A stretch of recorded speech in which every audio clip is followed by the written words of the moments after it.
આજે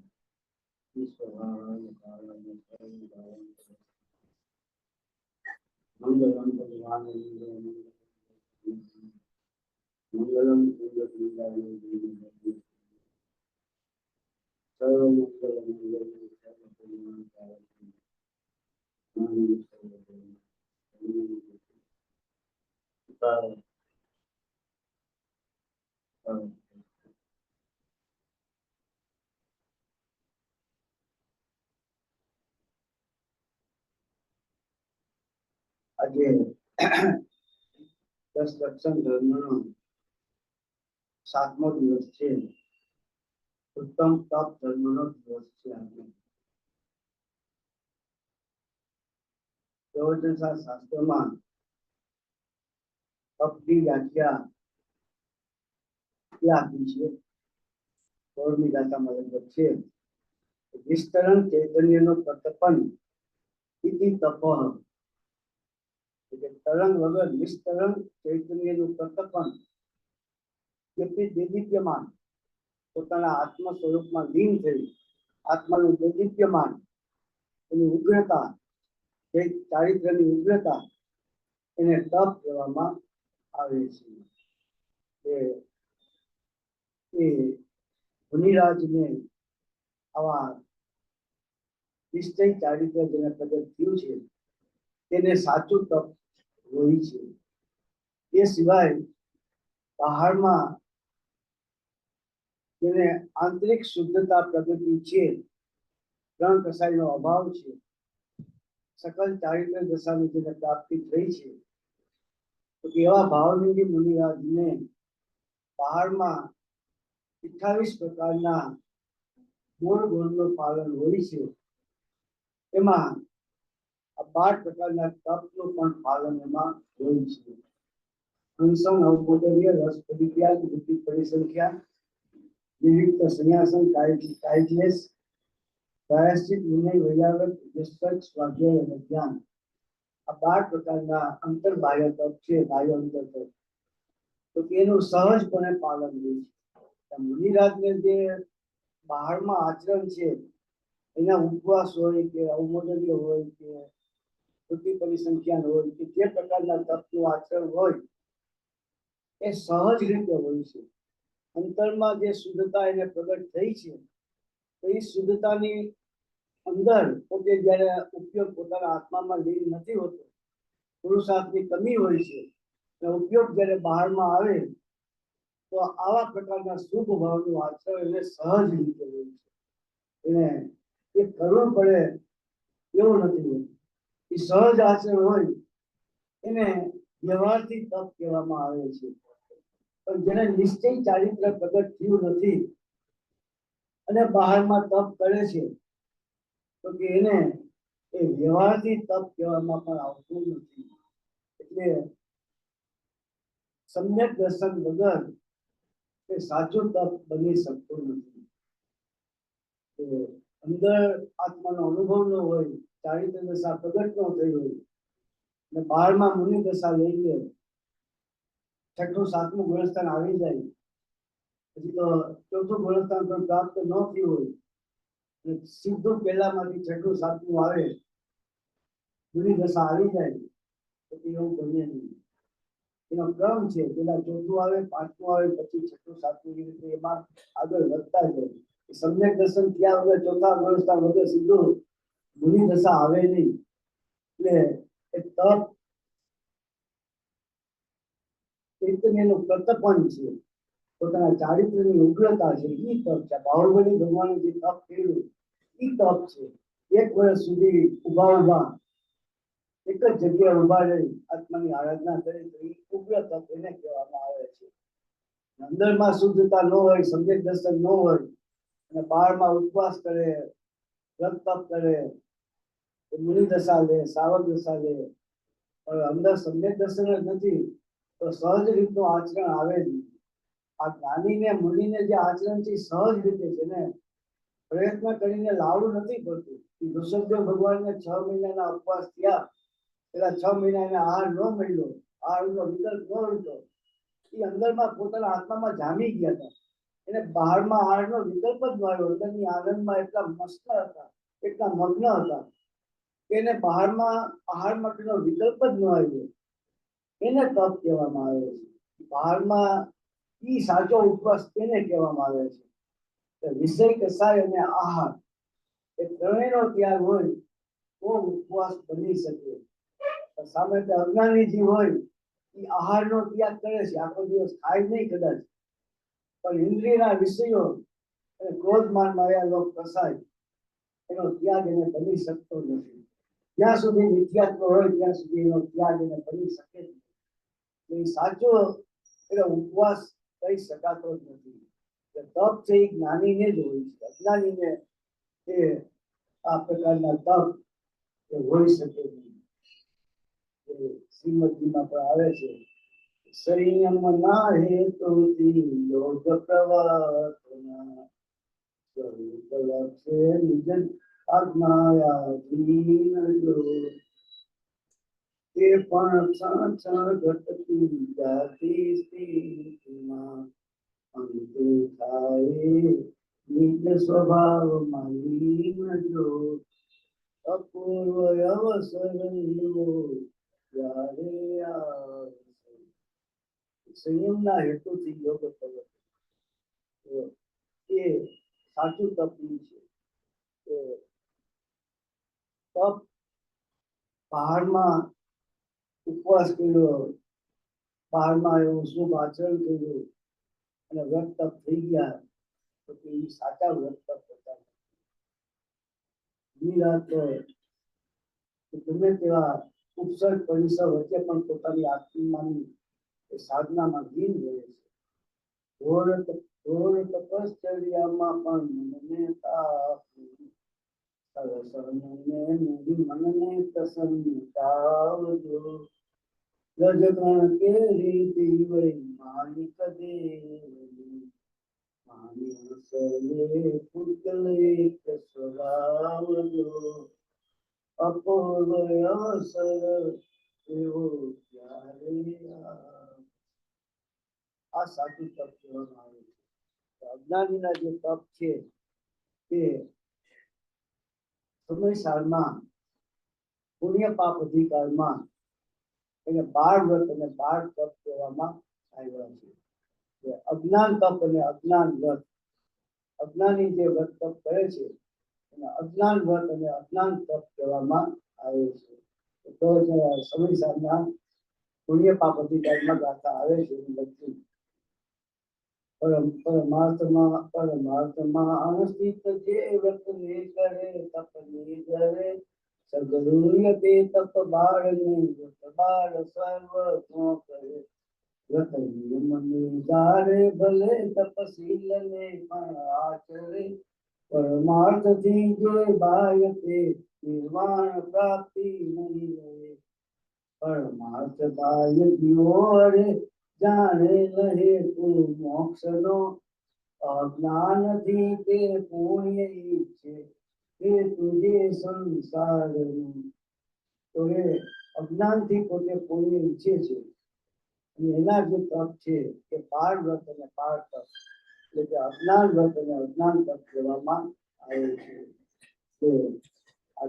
સાચું તપ એ પોતાના સ્વસ્વરૂપમાં લીન થવું, ચારિત્ર્યની જે ઉગ્રતા એને નિશ્ચયથી તપ કહેવામાં આવે છે. અને જેને એવું નિશ્ચય તપ પ્રગટ થયું છે, એવી ચારિત્ર્ય દશા જેને પ્રગટ થઈ છે, તો એને બહારમાં એવા જે શુભ આચરણ હોય તો એને વ્યવહારથી એ તપ નામ આપવામાં આવે છે. આપણો જે વિષય છે એ સમ્યક દર્શનનો મહિમા છે. પૂજ્ય ગુરુદેવ શ્રી ના જે કઈ 45 વર્ષ સુધી પ્રવચનો થયા એમાં હંમેશા પ્રવચનમાં મુખ્યતા સમ્યક દર્શનની હેતી હતી, કારણ કે જીવનો કર્તવ્ય આ સમ્યક દર્શનને પ્રાપ્ત કરવું એ છે. આ વ્રત તપ કરવા, ભક્તિ પૂજા કરવા, દયાદાન કરવા, એનાથી કદાચ પુણ્યનું ઉપાર્જન થાય, પણ એકાદ બે ભાવ કદાચ સ્વર્ગમાં જાય, ભોગ ભૂમિમાં જાય, મનુષ્યના થાય, પણ અંતે એ જીવ ફરીને ચાર ગતિના પરિભ્રમણમાં એ જીવ વખરે છે.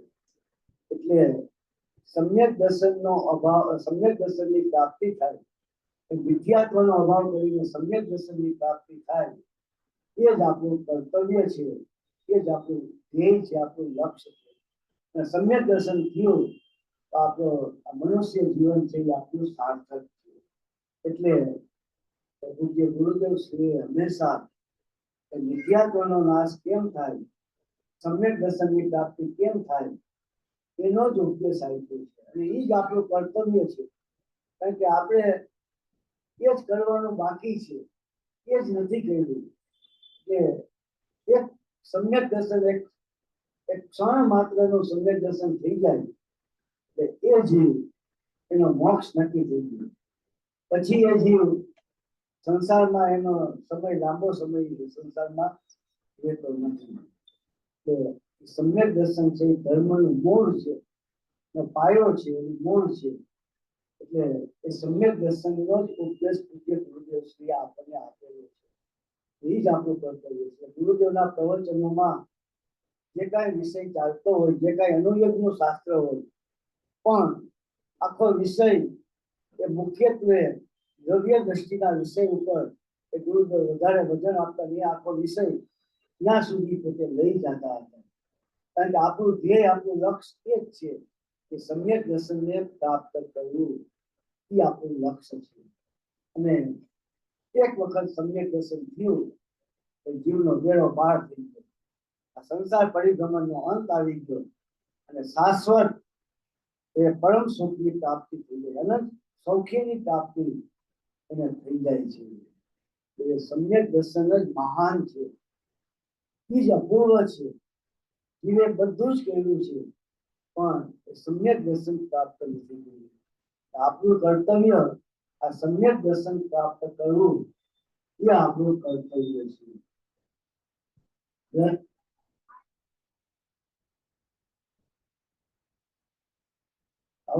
સમ્યક દર્શન થાય તો એ બની જાય, પણ એકવાર સમ્યક દર્શન થયું ને કે સામાન્ય રીતે પછી પાછો એ પ્રાપ્ત કરી દે છે. એને પછી એકવાર આત્માનો અનુભવ ચાખ્યો ને સ્વાદ આવ્યો, પછી મોટે ભાગે એ જીવ કોઈને થોડોક સમય લાગે, થોડોક વાર લાગે, અને કોઈ વધુમાં વધુ કદાચ મંદ પુરુષાર્થી હોય તો વધુમાં વધુ અર્ધ પૂજલ પરાવર્તનમાં તો અવશ્યપણે એ જીવ મોક્ષે નિયમથી રહ્યો છે. કદાચ વમી ગયું હોય ને તોય એ મોક્ષગામી જીવ જ છે. મોટે ભાગે કદાચ વમી જાય જીવ તો પણ એ લાંબો સમય પછી સંસારમાં રહેતો નથી, મોક્ષ નથી. પુરુષાર્થની નબળાઈ નિમિત્તની કારણથી કેવું હોય, નિમિત્તથી તો કર્મની બળજોડી કહેવાય, અને ઉપાદાન કારણથી કેવું હોય તો પોતાના પુરુષાર્થની નબળાઈ. સાચું કારણ પોતાના પુરુષાર્થની નબળાઈ છે, એના કારણે એ કર્મનો ઉદય જોર કરી જાય, પોતાનો પુરુષાર્થ મંદ થઈ જાય તો એક સમ્યક દર્શન વધી જાય છે. એટલે રત્નકરણ શ્રાવક આચારમાં સમનભદ્ર આચાર્યએ એવું કીધું છે કે ભૂતકાળમાં જે કોઈ જીવો સિદ્ધ દશાને પામ્યા છે, અને ભવિષ્યમાં જે કોઈ જીવો સિદ્ધ દશાને પામશે, તો કે એ બધા જ આ સમ્યક દર્શનનો મહિમા છે. જે કઈ જીવો સિદ્ધ પામ્યા છે અને ભવિષ્યમાં પામશે, એ બધા સમ્યક દર્શનથી જ પામશે, એનો જ મહિમા છે. પરમાત્મા પ્રકાશમાં યોગિંદુ દેવે એવું કીધું છે, આ જીવ અનાદિનો છે, આ સંસાર પણ અનાદિનો છે, આ સંસાર પરિભ્રમણ પણ અનાદિનો છે. અનાદિ સંસાર પરિભ્રમણમાં આ જીવે બધું જ કરેલું છે. એવી એક પણ વસ્તુ નથી કે જીવે અનંતવાર ન કરી હોય. માત્ર બે વસ્તુ નથી કરી, એક જીનેશ્વર ભગવાનને એને ઓળખ્યા નથી, અને બીજું સમ્યક દર્શનની પ્રાપ્તિ એને કરી. આ બે વસ્તુ એની નથી, બાકી બધું જ અનંત કાળમાં બધું જ અનંત વાર થયું છે. જીનેશ્વર ભગવાનને એને ઓળખ્યા નથી, અને બીજું સમ્યક દર્શનની પ્રાપ્તિ કરી નથી. મોક્ષ પાવરમાં એવું કીધું છે કે જે કઈ જીવન મોક્ષે જાય છે અને ભવિષ્યમાં પણ જે જીવન મોક્ષે જશે એ સમ્યક દર્શનનો જ મહિમા છે. સમ્યક દર્શનથી જ મોક્ષે જાય છે. એ વિશે શું કહેવું કે બધું સમ્યક દર્શનથી જ પ્રાપ્ત થાય છે. તો એ આ સમ્યક દર્શનનો મહિમા છે કે આપણે અનંત કાળમાં બધું જ કર્યું પણ એક સમ્યક દર્શનની પ્રાપ્તિ નથી કરી. એ આપણું કર્તવ્ય છે. એક જ કામ આપણે કરવાનું બાકી છે. બધું જ અનંત વાર થયું છે. જીવન સંસારમાં એવા એક કાર્ય નથી કે આપણે ન કર્યા હોય, એવા એક ભાવ નથી કે ન કર્યા હોય, એવા એક પરિણામ નથી કે આપણે ન કર્યા હોય. ઉત્કૃષ્ટમાં ઉત્કૃષ્ટ શુભ ભાવ પણ જીવે અનંત વાર થયા, તેના ફળમાં એ નવમી ગ્લેવે 31 સાર્વભૌમનું આયુષ્ય પ્રાપ્ત કરી સંસારના સુખને પામ્યું છે. એ પણ અનંત વાર થયું છે.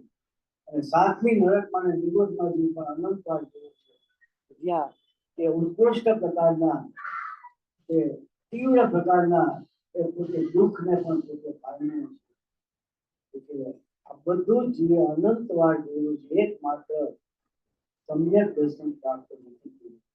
ગુરુદેવે આપણને બે ઉપદેશ આપ્યો છે. સમ્યક દર્શન માટે કોઈ પુણ્ય કમાવા માટે કે કોઈ ગતિ સારી મળે, કોઈ સંયોગો સારા મળે, એ આપણું કર્તવ્ય નથી, આપણું કામ નથી. એવું તો અનંત વાર થયું છે.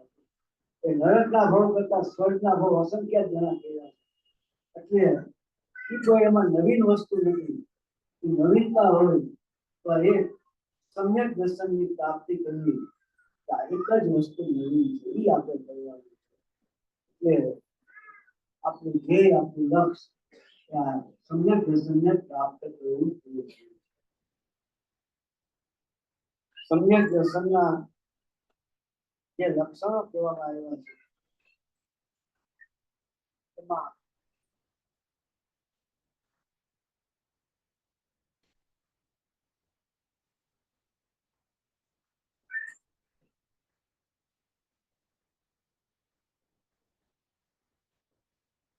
સમ્યક દર્શનના લક્ષણો છે.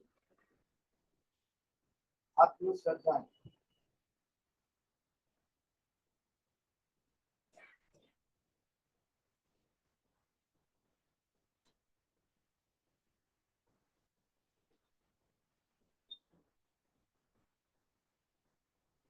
સમ્યક દર્શનના 4 લક્ષણ બતાવવામાં આવ્યા છે. તત્વશ્રદ્ધા, સ્વપ્રશ્રદ્ધા, આત્મશ્રદ્ધા અને દેવગુરુ ધર્મનું શ્રદ્ધા. તત્વશ્રદ્ધા એટલે તત્વનું 6 દ્રવ્ય 9 તત્વનું શ્રદ્ધા એ પહેલું લક્ષણ છે. સ્વપ્રશ્રદ્ધા એટલે પોતાના આત્માનું સ્વ, પોતાનો આત્મા અને ફળ એટલે ફળ દ્રવ્ય. એટલે સ્વ અને ફળનું સ્વરૂપ જેવું છે એવું યથાર્થ શ્રદ્ધા કરવી એ સ્વપ્રનું શ્રદ્ધા છે. આત્મશ્રદ્ધા પોતાના આત્માનું શ્રદ્ધા કરવું એ પણ એક સમ્યક દર્શનનું લક્ષણ છે. અને દેવગુરુ ધર્મનું શ્રદ્ધા કરવું એ પણ એક સમ્યક દર્શનનું લક્ષણ બતાવવામાં આવ્યા છે. તત્વ સૂત્રમાં આ સમ્યક દર્શનના 4 લક્ષણો બતાવવામાં આવ્યા છે. પણ આમાં આ મુખ્ય લક્ષણ છે ત્યાં તત્વ શ્રદ્ધા જે મુખ્ય લક્ષણ છે. તત્વ શ્રદ્ધાના લક્ષણમાં આ બાકીના ત્રણેય લક્ષણો એમાં સમાવેશ થઈ જાય છે. સ્વપ્રશ્રદ્ધા, આત્મશ્રદ્ધા અને દેવગુરુ ધર્મની શ્રદ્ધા. આ શ્રદ્ધા હોય છે, બધા 4 શ્રદ્ધા છે, પણ મુખ્યતા તત્વ શ્રદ્ધાની છે. જેને તત્વનું શ્રદ્ધા થયું છે એને સ્વપરનું શ્રદ્ધા હોય જ. જેને તત્વનું શ્રદ્ધા થયું છે એને આત્માનું શ્રદ્ધા હોય જ. જેને તત્વનું શ્રદ્ધા થયું છે એને દેવગુરુ ધર્મનું શ્રદ્ધા હોય જ. તત્વ શ્રદ્ધામાં બાકીના ત્રણેય લક્ષણો એમાં સમાવેશ થઈ જાય છે. 4 લક્ષણો બતાવ્યા છે, પણ મુખ્ય આ તત્વ શ્રદ્ધા છે એ મુખ્ય લક્ષણ છે. એટલે છ દ્રવ્યો અને નવ તત્વનું યથાર્થ શ્રદ્ધાન સર્વજ્ઞ ભગવાને જે સ્વરૂપ બતાવ્યું છે એ સ્વરૂપની પ્રતીતિ કરવી, એનું શ્રદ્ધાન કરવું એને તત્વા શ્રદ્ધાન કહેવામાં આવે છે. એ સમ્યક દર્શનનું લક્ષણ છે.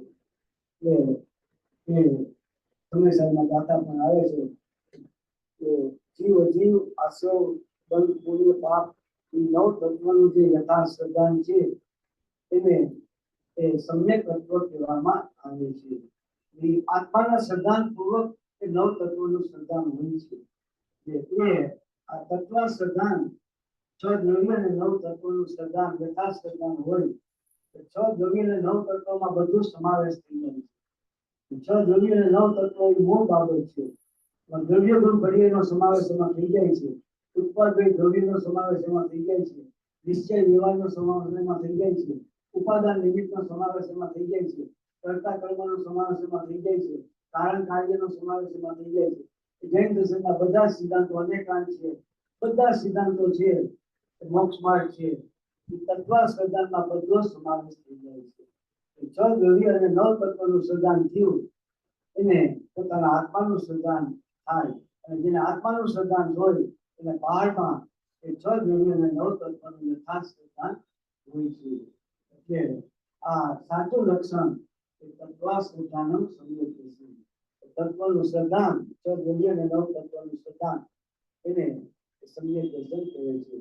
જીવ ભૂતગલ ધર્મ અધર્મ આકાશ અને કાળ એ છ દ્રવ્ય છે અને જીવ અજીવ આશ્રવ જીવ અજીવ પુણ્ય પાપ આશ્રવ બંધ સવર નિદ્રા અને મોક્ષ એટલે એ નવ તત્વ છે. તો એનું યથાર્થ શ્રદ્ધાન સર્વજ્ઞ ભગવાને જે સ્વરૂપ બતાવ્યું છે એવું સ્વરૂપનું શ્રદ્ધાન કરવું, એની પ્રતીતિ કરવી, એનું નામ સમ્યક દર્શન છે. એનું નામ તત્વ શ્રદ્ધાન કહેવામાં આવે છે. પછી એ સમ્યક દર્શનના જે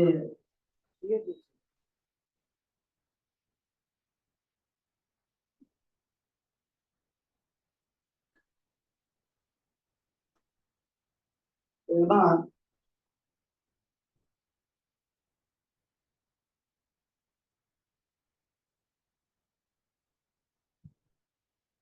સમ્યક દર્શનના જે ભેદ છે એમાં નિશ્ચયથી ત્રણ ભેદ છે. ઔપચારિક સમ્યક દર્શન,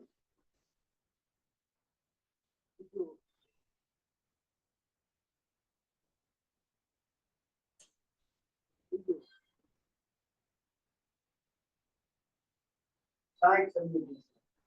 આ ત્રણ સમ્યક દર્શન નિશ્ચય સમ્યક દર્શનના ત્રણ પ્રકાર છે.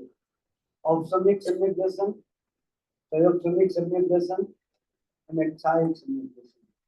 ઔપચારિક સમ્યક દર્શન સૌથી પહેલા જે સમ્યક દર્શન થાય એમાં ઔપચારિક સમ્યક દર્શન થાય છે. પ્રથમ ઉપસમ સમ્યક દર્શન છે. એમાં વિદ્યાત્વની જે ત્રણ પ્રકૃતિ છે એનો ઉપસમ થાય છે. વિદ્યાત્વ, મિશ્ર પ્રકૃતિ અને સમ્યક પ્રકૃતિ એનો ઉપસમ થાય, એનો અભાવ નથી થતો, એમાં ઉપસમ થાય એને ઔપચારિક સમ્યક પ્રકૃતિ કહેવામાં આવે છે. અને સહયોગ સમ્યક સમ્યક દર્શનમાં એ વિદ્યાત્વની જે 7 પ્રકૃતિ છે એમાં સમ્યક પ્રકૃતિ છે એનો ઉદય હોય, બાકીની પ્રકૃતિનો ઉપસમ હોય અથવા તો ક્ષય હોય એની પ્રકૃતિ સહયોગ સમ્યક છે. બધી જ પ્રકૃતિ વિદ્યાત્વની જે છે સાતેય પ્રકૃતિ એનો ક્ષય થઈ જાય એક સહાયક સમ્યક દર્શન છે. સહાયક સમ્યક દર્શન થાય પછી એ કર્મ ક્યારે મિથ્યાત્વ કર્મ ઉદયમાં આવતું નથી. એ પછી એનો મોક્ષ મૂકી છે. તમે કહીને એ જીવ પાછો સંસારમાં એનો પરિવર્તન થતું નથી. આ ઔપચારિક સમ્યક તત્વના બે પ્રકાર બતાવ્યા છે. પ્રથમ ઉપસમ સમ્યક તત્વ અને દ્વિતીય ઉપસમ સમ્યક તત્વ. જ્યારે ઔપચારિક સમ્યક સહયોગ સમ્યક સમ્યક દર્શન થાય અને જ્યારે શ્રેણી ચડવાનો વખત આવે ત્યારે એ સહયોગ સમ્યક સમ્યક દર્શનમાં જે સમ્યક પ્રકૃતિનો ઉદય છે એ ઉદયનો પણ ઉપસમ થાય અને દ્વિતીય ઉપસમ ઔપચારિક સમ્યક તત્વની પ્રાપ્તિ થાય અને એ શ્રેણી ચડે છે. શ્રેણી ચડવાનો જ્યારે કાળ આવે દ્વિતીય ઉપસમિક સમ્યક તત્વની પ્રાપ્તિ થાય છે એ જે શ્રેણી ચડે છે અને એ 11મા ગુણસ્થાનથી પાછો નીચે પડે છે. જે ઉત્તમ શ્રેણી હોય તો એ 11મા ગુણસ્થાનથી નીચે નિયમથી પડે અને છપક શ્રેણી હોય તો નિયમથી 10મામાંથી સીધો 12મામાં અને કેવળ જ્ઞાનને પ્રાપ્ત કરી લે. તો એ રીતે નિશ્ચય સમ્યક દર્શનના પ્રકાર છે. જો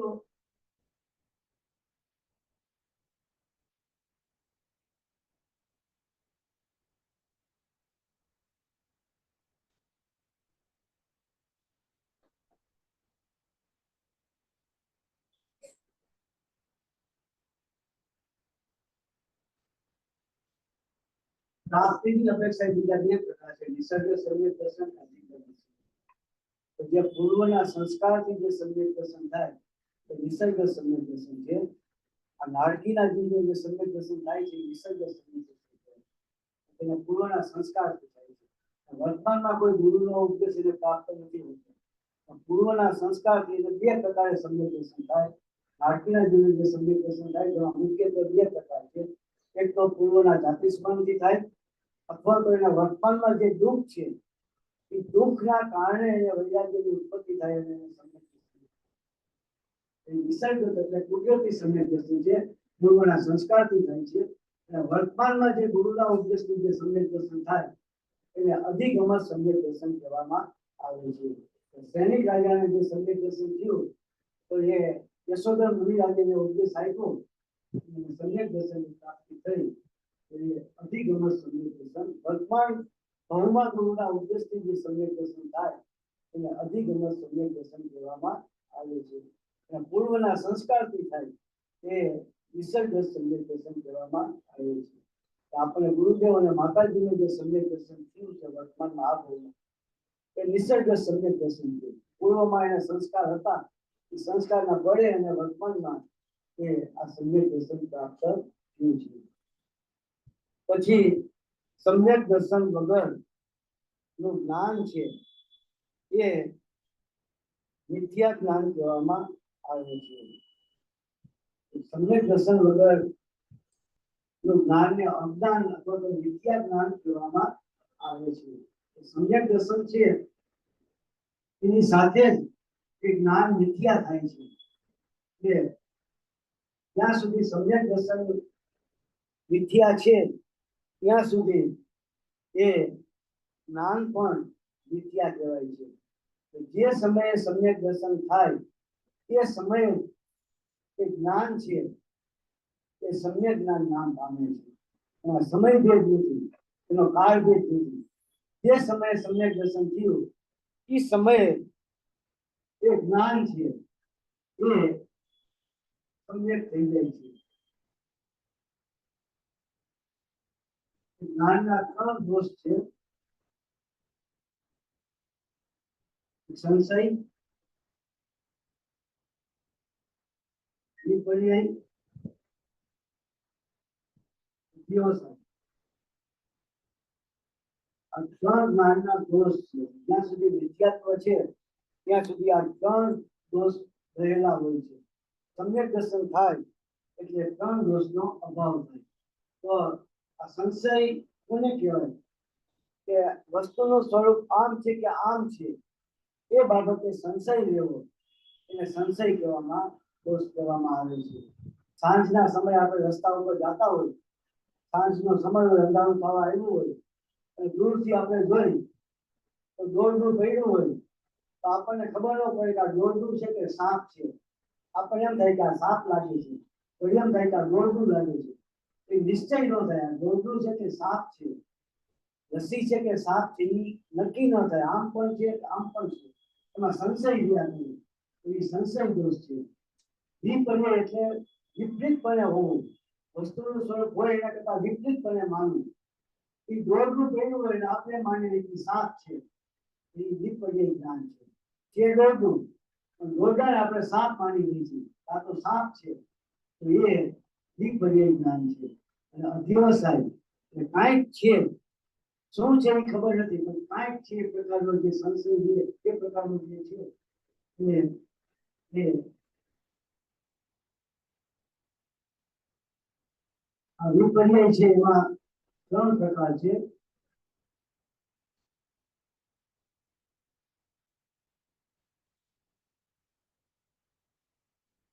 કારણ વિપરીતતા, સ્વરૂપ વિપરીતતા અને ભેદાભેદ વિપરીતતા. વસ્તુનું યથાર્થ કારણ સ્વરૂપ ન ખબર હોય એ કારણ વિપરીતતા છે. સ્વરૂપ વિપરીતતા એટલે વસ્તુનું યથાર્થ સ્વરૂપનું જાણ કરવું ન હોય એ સ્વરૂપ વિપરીતતા છે. શેનાથી ભેદ રૂપે છે ને શેનાથી અભેદ રૂપે છે એ માલુમ ન થવું એ ભેદાભેદ વિપરીતતા છે. વિપર્યયના 3 પ્રકાર છે. કારણ સ્વરૂપ અને ભેદાભેદ વિપરીતતા. કારણ વિપરીતતા, સ્વરૂપ વિપરીતતા અને ભેદાભેદ વિપરીતતા. વિપર્યય એટલે વિપરીતતા. કારણ વિપરીતતા, સ્વરૂપ વિપરીતતા અને ભેદાભેદ વિપરીતતા. તો વિપર્યયના 3 પ્રકાર છે. આ જ્ઞાનના 3 દોષ કહેવામાં આવે છે. અને એ જ્ઞાન છે એ સમ્યક દર્શન થાય તો જ્ઞાન પણ નિયમથી એ સમ્યક થઈ જાય છે. જ્યાં સુધી મિથ્યા દર્શન છે ત્યાં સુધી જ્ઞાનને પણ એ મિથ્યા જ્ઞાન કહેવામાં આવે છે. પછી એ ચારિત્ર છે એ ચારિત્ર પણ સમ્યક દર્શન થાય એટલે અંશે ચારિત્ર દશા પ્રગટ થાય છે. ચારિત્રમાં ક્રમ પડે છે. સમ્યક દર્શનમાં ક્રમ નથી. શ્રદ્ધા ગુણમાં ક્રમ નથી. આ મિથ્યા શ્રદ્ધા હોય, આ સમ્યક શ્રદ્ધા હોય. એમાં અડધી મિથ્યા હોય, અડધી સમ્યક હોય એવું ન હોય. આ સંપૂર્ણપણે મિથ્યા હોય શ્રદ્ધા એટલે આ સંપૂર્ણપણે સમ્યક હોય. પણ ચારિત્ર છે એમાં ક્રમ પડે છે. સંપૂર્ણ ચારિત્ર એક સાથે પ્રગટ થાય એવું નિયમ નથી. સામાન્ય રીતે એમાં ક્રમ પડતા હોય છે. એટલે એ ચારિત્ર છે એ સમ્યક દર્શન પછી ચારિત્ર દશા પ્રગટ થાય છે. સમ્યક દર્શન વગર ચારિત્ર દશા પ્રગટ થતી નથી. બહારમાં જે ચારિત્ર લેવામાં આવે છે કે મુનિ દશા લે, સંયમ પાળે, તપ કરે, ઉપવાસ કરે, એ બધા ચારિત્રના પ્રકાર છે.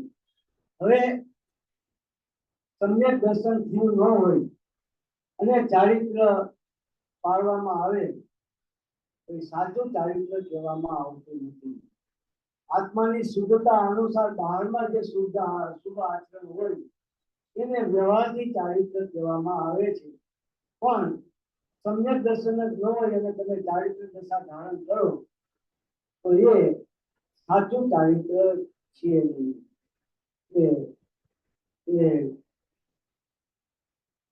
ઘણા લોકો એમ કે ભાઈ આપણા ઘરે આ શ્વેતાંબર સાધુ હોય, તારકવાસીના સાધુ હોય, મુનિ પંથના મુનિ સાધુ હોય, લગ્ન દિગંબર સાધુ, આપણે આહાર આપો કે આહાર ન આપો, એને પગે લાગુ કે આપણે પગે ન લાગવું,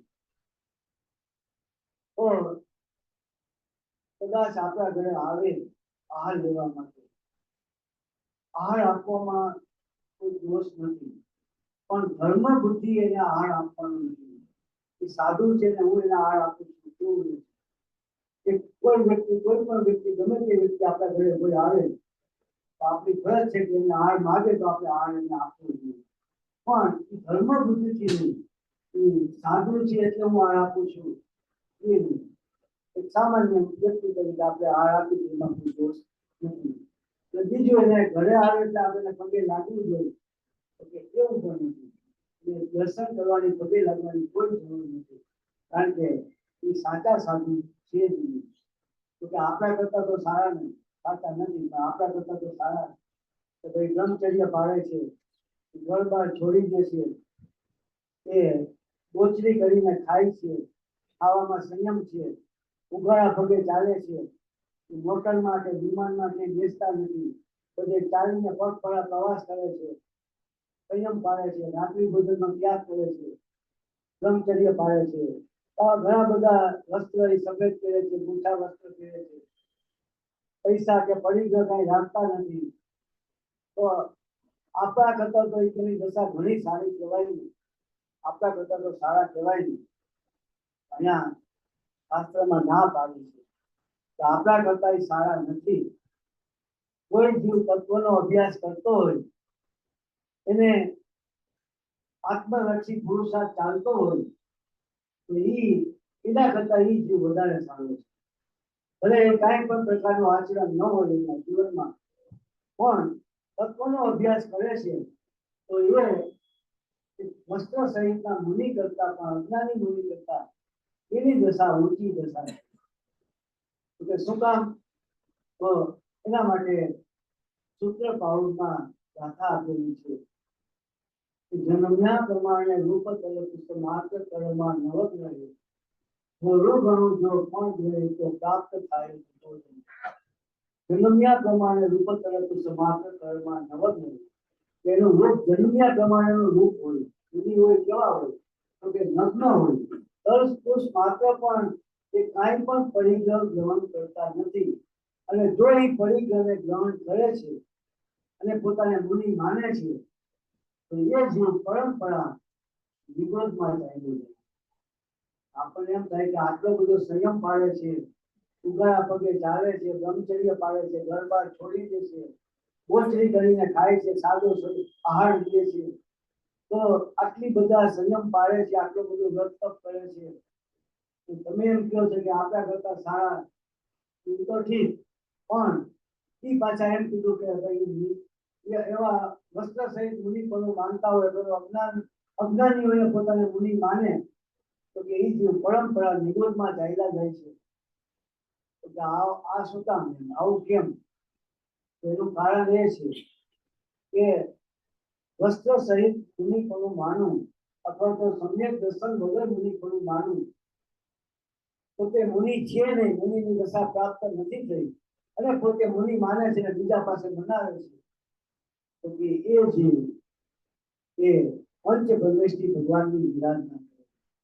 મુનિનું જે સ્વરૂપ છે મુનિની વિરાધના કરે અને એ ગ્રહિત મિથ્યાત્વ છે એને દઢ કરે છે. ગ્રહિત મિથ્યાત્વ છે એને વધારે મજબૂત કરે છે અને ગ્રહિત મિથ્યાત્વ વધારે મજબૂત થાય એના કારણે અગ્રહિત મિથ્યાત્વ પણ મજબૂત થાય અને એ જીવ જેનો અગ્રહિત મિથ્યાત્વ મજબૂત હોય, ગાઢ હોય, તો એ જીવ કદાચ ભલે સાધુ સંયમ પાડ્યો એના અભાવમાં, વ્રત તપ કર્યા, રાત્રિ ભોજનનો ત્યાગ કર્યો, બ્રહ્મચર્ય પાડ્યું, લગ્ન ન કર્યા, ઘર બાર છોડી દીધા, ઉઘાડા પગે ચાલ્યા, બીજા એના સંયમ પાડ્યા, ક્રોધમાન માયામાં વિષય કસાઈને મંદતા કરી, પણ એને ગ્રહિત મિથ્યાત્વ અગ્રહિત મિથ્યાત્વને દઢ કર્યું છે.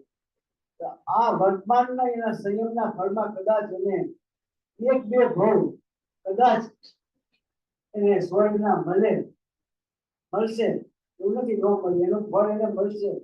શુભ ભાવ છે એ પણ એના ફળમાં એક બે ભાવ કદાચ સ્વર્ગમાં જશે, મનુષ્ય થશે કદાચ, પણ પરંપરા એ જીવ એ ભલે કદાચ બે ચાર ભાવ એના સારા થાય પણ એનું મિથ્યાત્વ એટલું ગાઢ છે, એટલું દઢ છે, એટલું મજબૂત છે કે એ જીવ એના 2000 સાધુ પગનો કાળ પૂરો કરી નિયમથી વિરોધમાં ચાલ્યો છે. કુલકુલ આચાર્ય સૂત્ર પાહુતા એવું કીધું છે કે વસ્ત્ર સહિત મુનિ પણ માને મનાવે એ જીવ પરંપરા વિરોધમાં જાય છે. એના કરતા આપણી દશા કાંઈક સારી છે.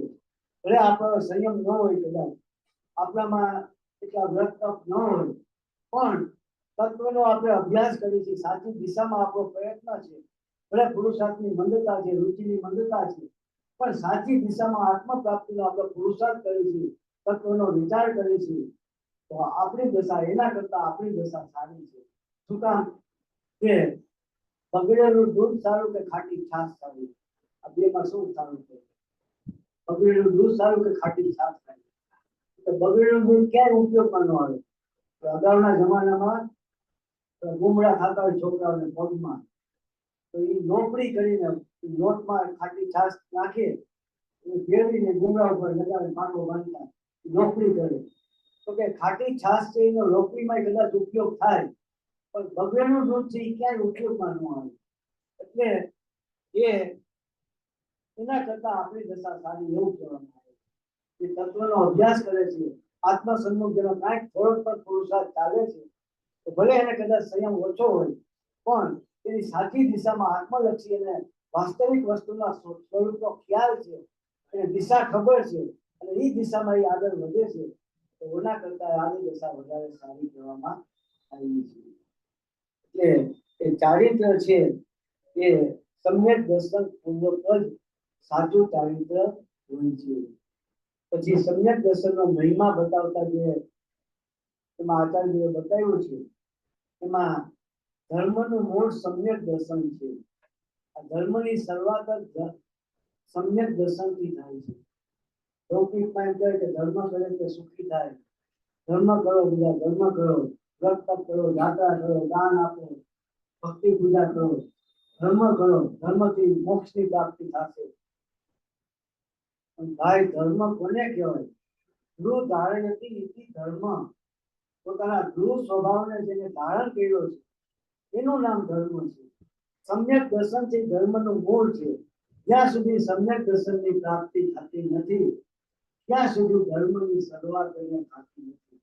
સમ્યક દર્શનથી ધર્મની શરૂઆત છે અને મોક્ષ માર્ગમાં એ સમ્યક દર્શનની મુખ્યતા છે. શું કામ?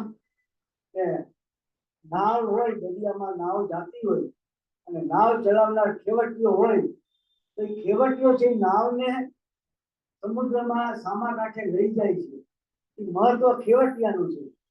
સમ્યક દર્શન છે એ મોક્ષ માર્ગ છે. સમ્યક દર્શન, સમ્યક જ્ઞાન અને સમ્યક ચારિત્ર એ મોક્ષ માર્ગ છે. એ ત્રણેયની યુતિ છે, એ ત્રણેયનું સંયુક્તપણું છે, યુક્તપણું છે, એને મોક્ષ માર્ગ કહેવાય.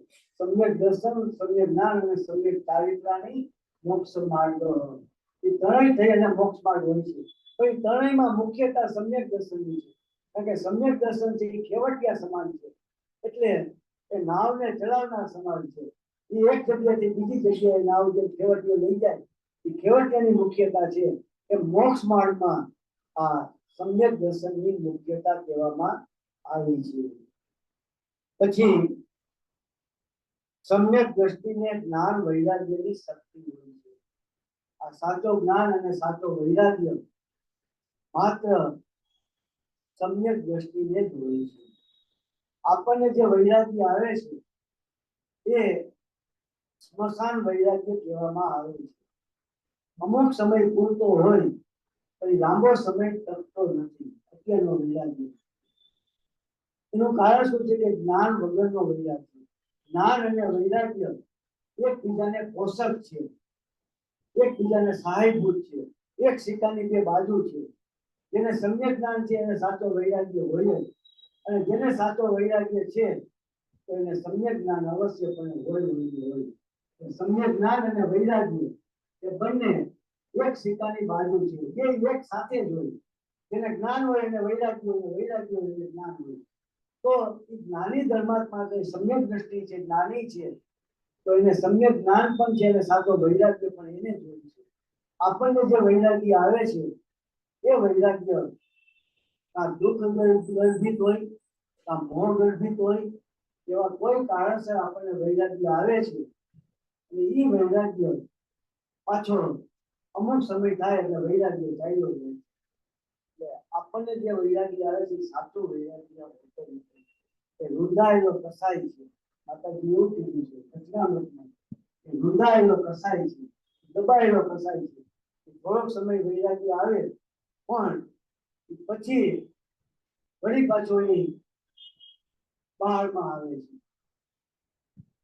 કોઈ આપણું અપમાન કર્યું હોય, ઘરમાં કોઈ આપણી સાથે ઝઘડો થાય, આપણા ઘરની વ્યક્તિ સાથે આપણું અપમાન કરે, આપણા વિશે બોલે, તો આપણને મનમાં દુઃખ થઈ જાય. હું ઘરમાં આટલું કામ કરું છું, આટલું મહેનત કરું છું, આ ઘરમાં બધાને હું સાચું છું અને કોઈ મારી કદર નથી, મારું કોઈ માનતા નથી, મારું કોઈ મહત્વ નથી, મને કોઈ ગણતા નથી, અને મારા ઉપર ક્રોધ કરે છે, મારી નિંદા કરે, મારા માન કાઢે છે. મનમાં દુઃખ થઈ જાય, મનમાં દુઃખ થાય એટલે વૈરાગ્ય આવે. મારા પોતાના વ્યક્તિઓ, મારા ઘરના વ્યક્તિઓ મને આવું કરે, મારો કોઈ દોષ નથી, હું આટલું કામ કરું છું, આમ કરું છું, કોઈ મને આમ કે, મનમાં દુઃખ આવી જાય, વૈરાગ્ય આવે કે આ મારા પોતાના ઘરના વ્યક્તિ આવું કરે તો મારે કોના ઉપર વિશ્વાસ નથી. આ સંસારમાં કોઈ કોઈનું નથી. આ સંસાર અસાર છે, વિશાળ છે, આ બધા સંસારની વિચિત્રતા છે, આમાં ક્યાંય રહેવા જેવું નથી. બસ આ સંસારમાંથી બહાર નીકળીને મોક્ષે જવા જેવું. આ સંસારમાં ક્યાંય રહેવા જેવું નથી. આપણું કોઈ છે જ નહીં, આપણને કોઈ શરણ નથી, આપણું કોઈ નથી. અંદરમાં એને વૈરાગ્ય આવે. વૈરાગ્ય એક દી, બે દી, ત્રણ દી આમ બે ને અંદરમાં એને કહેવાય કે વેદના હોય, આત્મધ્યાન હોય, વૈરાગ્ય હોય. આ બસ સંસારમાંથી મારે છૂટી જવું, મારે આ મારું કોઈ છે જ નહીં દુનિયામાં, આપણું કોઈ નથી. એવા ભાવ મંદિરમાં વારંવાર થયા કરે. અને 3-4 દિવસ પછી ઘરની વ્યક્તિઓ એને પાછા બોલાવે કે ભાઈ હમણાંથી કહેવાય ગયું પણ તમારી ભૂલ થઈ ગઈ. એ તો ઘણું કામ કરે છે ઘરમાં, ઘણું આમ કરે, બધાનું ધ્યાન રાખે, બધાની સેવા કરે. આ તું છો તો જ આપણું ઘર હચવાય છે, આ ઘર ન હચવાય. એના પ્રશંસા કરે, એના વખાણ કરે, એટલે રાજી થઈ જાય. હાશ મારે વખાણ કર્યા. તો જે વૈરાગ્ય હતો ને વૈરાગ્ય પછી ગયો નહીં. પછી એને એવું નથી થતું કે આ સંસારમાં નથી રહેવા જેવું. એ પેલા સંસાર એને ઝેર જેવો લાગતો હતો, એના વખાણ કર્યા તો સંસાર એને અમૃત જેવો લાગતો હતો. એ દુઃખ ગર્ભિત અથવા મોહ ગર્ભિત વૈરાગ્ય, સાચો વૈરાગ્ય આપણને હોતો નથી. કે એ જ્ઞાન સહિતનો વૈરાગ્ય છે, એ જ સાચો વૈરાગ્ય કહેવામાં આવે છે. સમ્યક દ્રષ્ટિને અબંધ દશા કહેવામાં આવે છે.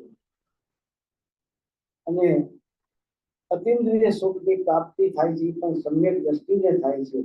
કર્મની નિર્જરા થાય છે પણ સમ્યક દ્રષ્ટિને થાય છે.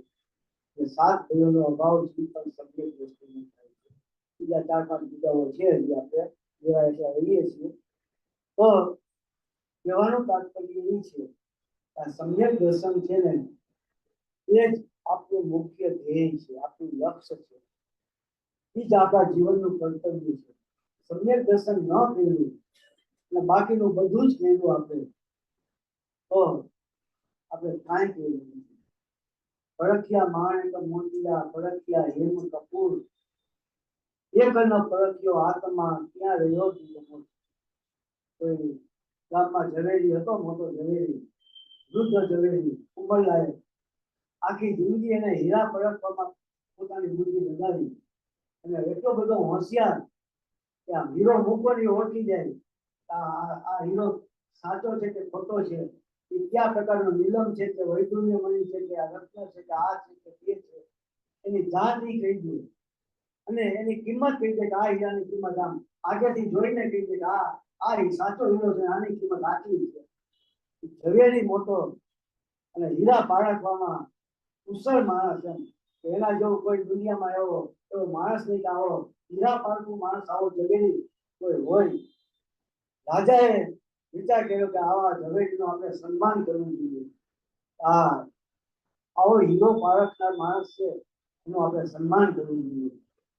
ઓકે, એને રાજ્યમાં બોલાવે છે, માણસો બધા બેઠા હોય છે ને એના મંત્રીને સૂચના આપે છે કે એના સન્માનની તમે તૈયારી કરો, એનું જે કઈ સન્માન કરવાનું છે તમે એ બધી તૈયારી કરી તમે એનું કાર્ય કરો.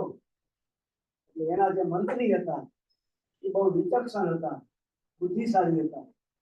રાજમાર્ગ આખો રાજમહેલ ભરાણો છે અને ઝવેરીને વચ્ચે એ સિંહાસન ઉપર બેસાડે છે.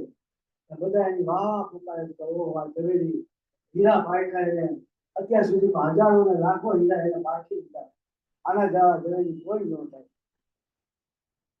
થોડીક વાર થાય એનું સન્માન થાય છે, બધા ઊભા થઈ જાઓ, એનું સન્માન હવે કરવામાં આવે છે. બધા ઊભા થઈ જાય છે, ઝવેરી ઊભા થાય છે અને મંત્રી છે એ ઘોડાનો હાર બનાવેલો ઘોડાનો હાર બનાવીને એના ગળામાં પહેરાવે છે. રાજા ચકિત થઈ જાય છે, આ શું કર્યું તમે? એનું આપણે સન્માન કરવાનું આપણે તમે એનું અપમાન કર્યું. આ ચપ્પલ ઘોડાનો હાર તમે એના ગળામાં આપણે એને સાચા રત્નનો હાર પહેરાવવાનો છે, એના બધા ઘોડાનો હાર તમે પહેરાવ્યો ને આ તો તમે એનું અપમાન કર્યું. અને આવું મહાન કાર્ય કર્યું તમે એનું અપમાન કરો છો. તો કે ભાઈ પરખ્યા માણે તો મોતિયા, પરખ્યા હેમ કપૂર, એકનો પરખ્યો આત્મા ક્યાં રહ્યો તું. અને સંસારમાં હીરા પરખવામાં આખી જિંદગી પસાર કરી પણ પોતાના આત્માનું કાર્ય જે કરવાનું છે, આત્માને જે પરખવાનું છે એ કાર્ય એને કર્યું નથી. એ સન્માનને પાત્ર આ વ્યક્તિ છે જ નહીં, અપમાનને પાત્ર છે. આપણે સંસારના કાર્ય બધા કર્યા, બધા ગાયા, આપણે હોશિયાર, આપણને કોમ્પ્યુટર આવડે, અંગ્રેજી આવડે, મોબાઈલ આવડે, વેપાર ધંધામાં આપણે પૈસા કમાય, આપણા જેવા કોઈ હોશિયાર નહીં, આપણા જેવા કોઈ બુદ્ધિશાળી નહીં, આપણા જેટલું શાસ્ત્રનું કોઈને જ્ઞાન નથી, આપણા જેટલી કોઈ ક્રિયા કરતા નથી. આપણે બધાથી આપણે ઊંચા છીએ, આપણે બધા કાંઈક છીએ. પણ ભાઈ એ બધું જ કર્યું સંસારમાં અને પોતાના આત્માને જો ન ઓળખો તો એ શૂન્ય છે, એકલા વગરના નિંદા છે, એની કોઈ કિંમત નથી, એ કાંઈ પ્રાપ્ત થયું નથી. એટલે એ આ શુભાશુભ ભાવથી રહિત પોતાનો જે નાયક સ્વભાવ છે, નાયક આત્મા છે, તો કે એને એ પોતે પ્રાપ્ત કરવાનો છે. એમાં એ પોતાપણું આપણે કરવાનું છે અને એ જ આપણું કર્તવ્ય છે. આપણા માટે એ જે સંપૂર્ણપણે જે કર્તવ્ય આપણું એ છે. એટલે આજનો જે તપ દિવસ છે, તો કે એમાં સમય સાલમાં આચાર્યએ બહુ સરસ શ્લોક મૂક્યો છે તપ ધર્મ બાબતે. મુનિરાજ છે એ પોતાના આત્મ સાધનામાં પોતે લીન હોય છે. પ્રશ્ન એવો થાય કે મુનિરાજ તો બધા પરિગ્રહનો ત્યાગ કર્યો છે, એને અશુભ ભાવ તો છોડી દીધા છે, પણ એ શુભ ભાવ છોડી દેશે તો એને શરણ કોણ રહેશે? મુનિરાજ છે એને અશુભ ભાવ તો છોડી દીધા છે, ઘર બાર છોડી દીધા, બધા પરિગ્રહનો એને ત્યાગ હોય છે, પણ એ શુભ ભાવ છે એને પણ છોડી દેશે તો મુનિરાજને શરણ કોનું રહેશે? એને શરણ કોણ થશે? તો એનો ઉત્તર આચાર્ય 104 નંબરના કળશમાં આપ્યો છે. અમૃતચંદ્ર આચાર્ય વિશિષ્ટે સર્વસ્મિન્નમ શ્રુત દુરિતે કર્મણિ કિલ પ્રવૃત્તે નૈષ્કર્મે ન ખલુ મુનય સંખ્ય શરણા સદા જ્ઞાને જ્ઞાનમ પ્રતિજયતમે સાઈ શરણમ સ્વયં વિંદન્યતે પરમમૃતમ તત્ર નિરતા. શ્લોકાંત. સુકૃત દુરિતે સર્વસ્મિન્નમ કર્મણિ કિલ નિષિદ્ધે. શુભ આચરણરૂપ કર્મ અને અશુભ આચરણરૂપ કર્મ એવા સમસ્ત કર્મનો નિષેધ કરવામાં આવતા અને એ રીતે નિષ્કર્મ અવસ્થા પ્રવર્તતા મુનિઓ કાંઈ અસરણ નથી. કારણ કે જ્યારે નિષ્કર્મ અવસ્થા એટલે કે નિવૃત્ત અવસ્થા પ્રવર્તે છે ત્યારે જ્ઞાનમાં આચરણ કરતું, રમણ કરતું, પરિણમતું જ્ઞાન જ મુનિઓને શરણ છે. તેઓ તે જ્ઞાનમાં લીન થયા થતા પરમ અમૃતને પોતે અનુભવે છે, આસ્વાદે છે. એટલે મુનિરાજ શુભાશુભ કર્મનો અભાવ કર્યો, પોતાના આત્મામાં લીન થયા, તો અશુભ કર્મનો તો એને પાપ કર્મનો તો એને અભાવ કર્યો જ છે. પણ હવે આ પુણ્ય અને શુભ ભાવનો પણ પોતે અભાવ કરવા ઈચ્છે છે. અશુભ ભાવ તો ગયા, પણ શુભ ભાવ પણ મારે નથી જોતા, મારે મારા આત્મામાં લીન લેવું છે. તો કે મુનિરાજ શુભ ભાવને છોડી દેશે તો મુનિરાજને શરણ કોણ થશે? એનું શરણ કોણ રહેશે? અહીંયા આચાર્ય એવું કહે છે કે શુભ આચરણરૂપ કર્મ અને અશુભ આચરણરૂપ કર્મ એવા સમસ્ત કર્મનો નિષેધ કરવામાં આવતા એ રીતે નિષ્કર્મ અવસ્થા પ્રવર્તતા મુનિઓ કઈ અસરણ નથી. કારણ કે એને જ્ઞાનમાં આચરણ કરતું, રમણ કરતું, પરિણમતું જ્ઞાન જ મુનિઓને શરણ છે. એટલે પોતાનું જ્ઞાન જ પોતાને શરણ છે. એટલે શુભાશુભ કર્મનું એને શરણની જરૂર નથી. પોતે પોતાના અનંત ગુણો છે, અનંત સામર્થ્ય, પોતાનું જ્ઞાન છે, તો કે ઈ પોતાને શરણ છે. એને આ વ્રત તપ છે, ભક્તિ પૂજા છે, શુભ ભાવ છે, 28 પ્રકારના મૂળ ગુણ છે, તો કે એનું શરણ નથી. એ તો બધા રાગ ભાવ છે, બંધનું કારણ છે, સંસારનું કારણ છે. એને પોતાના આત્માના અનંત ગુણોનું સામર્થ્ય જે પ્રગટ થયું છે, જે શુદ્ધતા પ્રગટ કરી છે, જે સકલ ચારિત્ર દશા પ્રગટ કરી છે, તો કે એ એના માટે શરણરૂપ છે. એટલે કે આ શુભાશુભ ભાવથી રહિત પોતાના શુદ્ધ આત્મામાં લીન થવું એને સાચું તપ કહેવામાં આવ્યું છે. અને મુનિરાજ છે એ સમસ્ત પ્રકારના શુભાશુભ કર્મથી રહિત પોતાના સ્વ સ્વરૂપમાં પોતે લીન રહે છે. એમાં કે પોતે નિશ્ચળ રહે છે, પોતે સ્થિર રહે છે, કે એ કાર્ય મુનિ રાજ્ય હોય છે. આપણે પણ આ સમ્યક દર્શન પ્રાપ્ત કરવું આપણું કાર્ય છે, આપણું કર્તવ્ય છે. તો આપણે એને ગમે તેમ કરીને પણ આપણે પુરુષાર્થ કરીને પણ એ કાર્ય આપણે કરવું જોઈએ.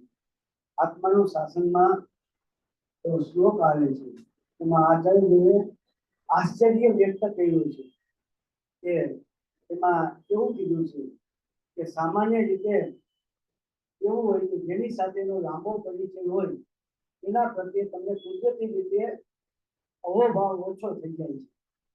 ટૂંકો પરિચય હોય તો અહોભાવ જાજો રહે, અને જેમ જેમ પરિચય વધતો જાય એમ એના પ્રત્યેનો સન્માન, એના પ્રત્યેનો માન, એના પ્રત્યેનો અહોભાવ એ ઓછો થતો જાય.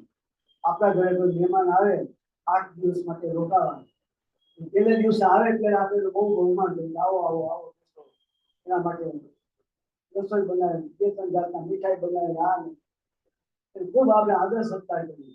સાંજે એને ફરવા લઈ જાય, આય કરી, બીજે દિવસે આપણે એનો આદર સત્કાર કરીએ, ત્રીજે દિવસે આદર સત્કાર કરીએ. પણ 3 દિવસ પસાર થઈ ગયા પછી ચોથા દિવસે એના પ્રત્યેનો પરિચય આપણને વધી ગયો, એના પ્રત્યેનો અહોભાવ આપણને ઓછો. પછી જમવામાં જે મીઠાઈ બનાવતો એના બદલે સાદું આપણે ચાલુ કરી, એને રોજ ફરવા લઈ જતા એના બદલે આપણે ઘરે બેસીને આપણે ચર્ચા કરી, વાતો કરી, મજા કરી, ટીવી જોઈ, મોબાઈલ જોઈ. એના પ્રત્યેનો અહોભાવ ધીમે ધીમે ઘટતો જાય. જેમ જેમ પરિચય વધતો જાય એમ એમ એના પ્રત્યેનો અહોભાવ ઘટતો જાય. જ્યાં સુધી ઓછો પરિચય છે ત્યાં સુધી અહોભાવ વધારે છે, અને પરિચય વધતો જાય એમ એમ અહોભાવ ઘટતો જાય. તો કે સંસારની આવી પરિસ્થિતિ છે.